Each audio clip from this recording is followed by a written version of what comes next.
This is Ben Doughty for the hardest game with heavyweight contender Fabio Wardley. Long overdue this, we've never done an interview before. Have we not?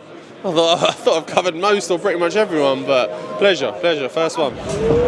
Looked like there was no love lost due between the two of you at the press conference.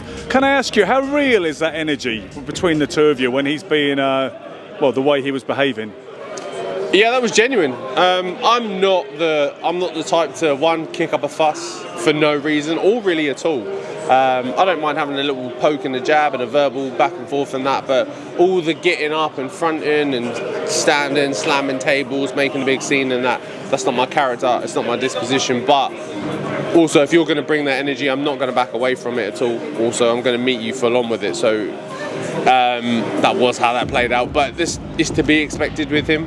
It's not nothing new from Jarrell Miller. So yeah, it wasn't nothing too surprising from him. A lot of more what you might call hardcore boxing fans are complaining that the table flipping and insults and pushing and shoving is getting increasingly tedious. Does it sell the fight in this era though? I think it's always sold the fight. You can go as far back as you want through boxing and with your Hey Chisora and all of those kind of moments. Or when far back as that? Yeah, you can go all the way back, like you can go even further, but like whenever there's controversy back and forth, when it looks like, most recently again, Eubank Ben, when it looks like there's real needle in the fight, fans, boxers, whoever can't help but be like gravitate towards that and be drawn in. So yeah, look, it does its bit. Sometimes it's real, sometimes it's not, but on that occasion it was it was authentic. How do you feel about the fight which is being announced, launched today, the rematch between Jarrell Dubois and Alexander Usyk? What viewpoint did you have on the first fight, which was controversial because of the body shot incident? Yeah, look, I think it's a hard one. Ultimately you're at the mercy of the ref. Whatever the ref says goes, and if you pick a different ref for a different night, they might have said something different, they might have called it legal, the other one might have called it low, another ref might have taken a point off Daniel for it. You don't know. So in those occasions, on them situations, you are at the mercy of the referee in front of you and you have to just play to that game. That's all you can do, really. But yeah, look, it did play a big role in the fight, but ultimately I think the fight was going one way. That did give it a little pivot in the middle, but it did kind of go one way. That happened, and then the back end of the fight pretty much carried on at a similar pace as the fight started out.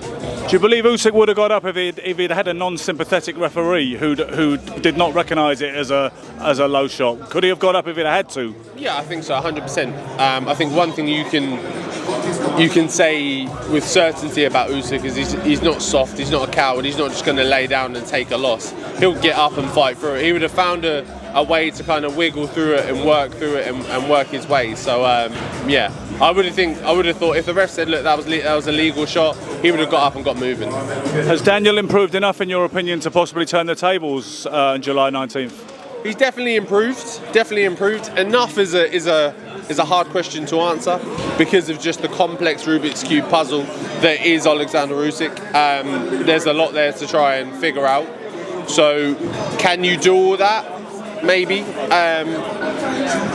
In Daniel's favour, he's the younger man, and Usyk has had some more fight. He's had a couple of more years on him now, and in those two fights of Fury, they were pretty heavy. So, hey, that may sway it a bit, but Usyk will always be Usyk in the sense of he's just a wizard.